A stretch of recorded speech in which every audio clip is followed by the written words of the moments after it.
Hey friends, how are you? Welcome to Semic Education. So friends, अभी तक हमने enzyme के विषय में जान लिया था, हमने ग्रास ट्यूब और स्टोमक के विषय में जान लिया था, और हमने जान लिया था कि ये जो पाचक रस होते हैं किस तरह से वर्क करते हैं। और अभी हम बड़े ही परफेक्ट, स्मार्ट और बेस्ट तरीके से जानने वाले हैं आगे के विषय में। तो आप सभी फ्रेंड्स मेरे साथ में जुड़ जाइए, क्योंकि मैं हेमंत संरक्षिता आज जो आप सभी को पढ़ाने वाला हूं उसमें आपको बहुत ही इंटरेस्ट आने वाला है। तो चलिए फ्रेंड्स, स्टार्ट करते हैं आज की क्लास बड़े ही उत्साह और उमंग के साथ। तो आज का जो टॉपिक है फ्रेंड्स, उसका नाम क्या है? मानवांत, यानी कि ह्यूमन इंटेस्टाइन, या हम कह सकते हैं आंत। आंत जिसे क्या बोलते हैं? इंटेस्टाइन। इंटेस्टाइन, देखिए इसे क्या बोलते हैं? इंटेस्टाइन। तो देखिए, अगर हम ह्यूमन आंत की बात करें, ह्यूमन इंटेस्टाइन की बात करें, तो दो प्रकार की होती है, या हम कह सकते हैं मनुष्य में दो तरह की आंत होती है। पहली आंत का नाम क्या है? पहली आंत को बोलते हैं हम छोटी आंत। छोटी आंत जिसे हम बोलते हैं small small intestine. Small intestine. और दूसरी जो आंत है वो है कौन सी? बड़ी आंत। बड़ी आंत, और जिसे क्या बोलते हैं? Large large intestine. Intestine, large intestine. तो ये दो तरह की आंत होती है। तो हम पहले बात करते हैं छोटी आंत की। लेकिन फ्रेंड, छोटी आंत की बात करने से पहले मैं आपको एक बात बताना चाहूंगा। जो हमारा स्टोमक होता है, जो हमारा स्टोमक होता है, और फिर ये हमारी स्मॉल इंटेस्टाइन है। अब ये जो स्टोमक है, जो हमारा स्टोमक है फ्रेंड्स, और ये जो हमारी स्मॉल इंटेस्टाइन है, इन दोनों के बीच में एक प्रकार की वॉल होती है। अब आप कहेंगे भाई इस वॉल का क्या नाम है? इस वॉल का नाम है, देखिए इस वॉल का नाम है पाइलोरिक वॉल्व। Pyloric valve. अब इस पाइलोरिक वॉल्व का क्या काम होता है? देखिए बहुत इंपॉर्टेंट वर्क होता है इसका। जो हमारे स्टोमक में फूड होता है, वो फूड स्टोमक से होता हुआ कहाँ पर पहुंचता है? स्मॉल इंटेस्टाइन में। तो फ्रेंड्स, वो फूड स्मॉल इंटेस्टाइन में पहुंच तो जाता है, लेकिन वापिस स्टोमक में नहीं जा सकता।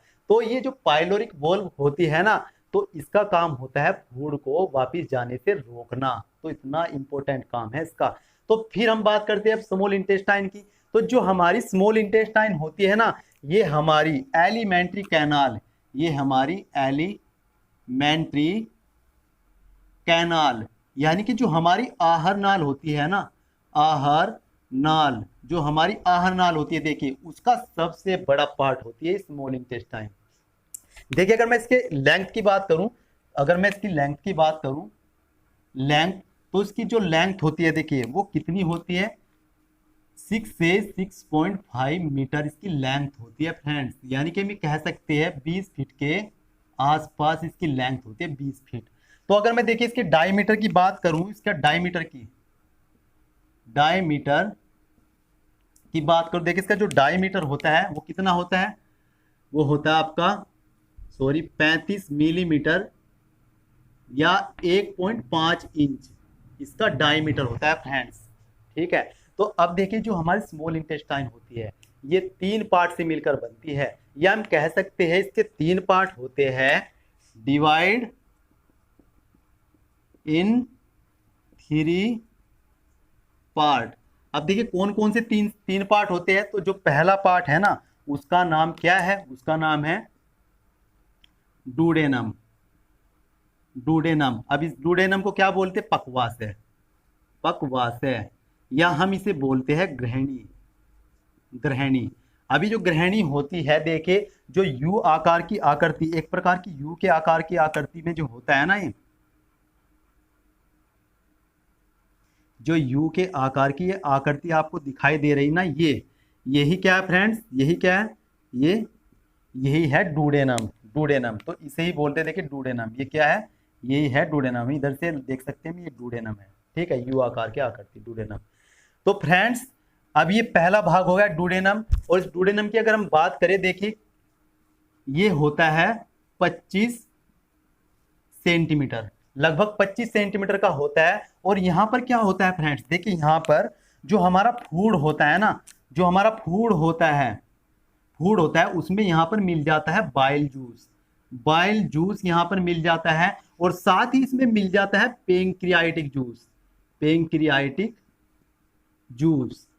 Pancreatic juice. और आपको पता ही होगा बाइल जूस को क्या बोलते हैं, पित्तरस, पित्तरस। और ये जो पेंक्रियाटिक जूस होता है इसे क्या बोलते हैं, अग्नाशय रस, अग्नाशय रस। और आपको बताना चाहूंगा मैं फ्रेंड्स, जो ये पेंक्रियाटिक जूस है ना, इसे ही क्या बोलते हैं, इसे ही बोला जाता है मेन डाइजेस्टिव जूस।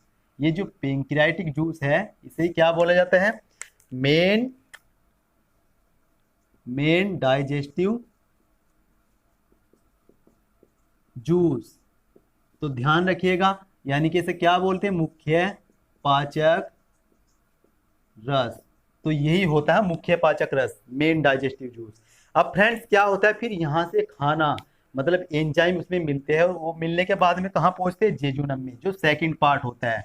तो सेकंड पार्ट में खाना पहुँचता है, और इस सेकंड पार्ट का क्या नाम है फ्रेंड्स, इसका नाम है मध्यांत्र जेजुनम, मध्यांत्र जेजुनम।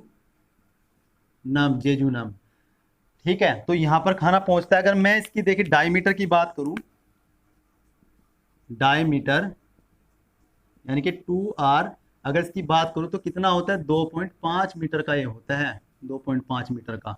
यानी कि जो 6 मीटर की हमारी स्मॉल इंटेस्टाइन है ना, उसमें से 2.5 मीटर हमारा जेजुनम होता है। और यहाँ पर क्या होता है फ्रेंड्स, देखिए जो हमारा फूड होता है ना, जो फूड होता है उसमें यहाँ पर मिल जाते हैं एंजाइम, एंजाइम यहाँ पर मिल जाते हैं। और ये एंजाइम क्या करते हैं फ्रेंड्स, इस खाने को ना, इस खाने को छोटे छोटे छोटे छोटे स्मॉल पार्ट में क्या कर देते हैं, तोड़ देते हैं। तो यानी कि इतना इंपॉर्टेंट वर्क होता है यहाँ पर मध्यांतर में। जो एंजाइम होते हैं वो फूड में मिल जाते हैं, उसे छोटे छोटे भागों में तोड़ देते हैं। तो आपको बताना चाहूंगा, लेकिन एनर्जी यहाँ पर नहीं निकलती, एनर्जी यहाँ पर नहीं निकलती, वो निकलती है तीसरे पार्ट में। और इस तीसरे पार्ट का क्या नाम है, इस तीसरे पार्ट का नाम क्या है, इसका नाम है इलियम, इलियम जिसे बोलते हैं शेषांत्र, शेषांत्र।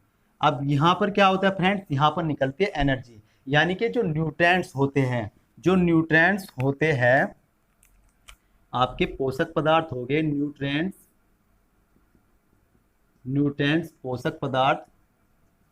पोषक पदार्थ या ऊर्जा के कण हो गए,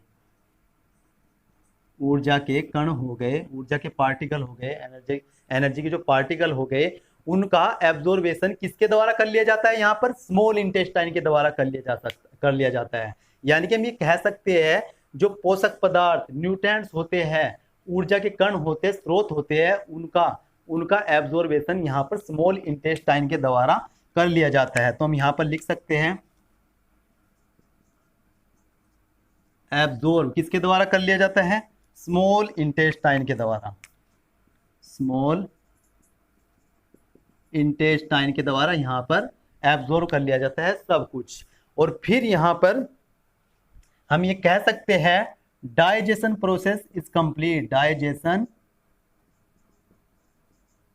प्रोसेस इज कंप्लीट हियर। तो यहाँ पर डाइजेशन प्रोसेस आपका पूरी तरह से कंप्लीट हो जाता है। तो ये था छोटी आंत के विषय में। तो मुझे उम्मीद है कि आपको पसंद आया होगा आज का लेक्चर। तो अगर पसंद आया तो वीडियो को लाइक कीजिए, चैनल को सब्सक्राइब जरूर कर लीजिए और कमेंट करके जरूर बताइए। और फ्रेंड्स आप शेयर जरूर कीजिएगा। और मैं मिलता हूँ आपको नेक्स्ट पार्ट में।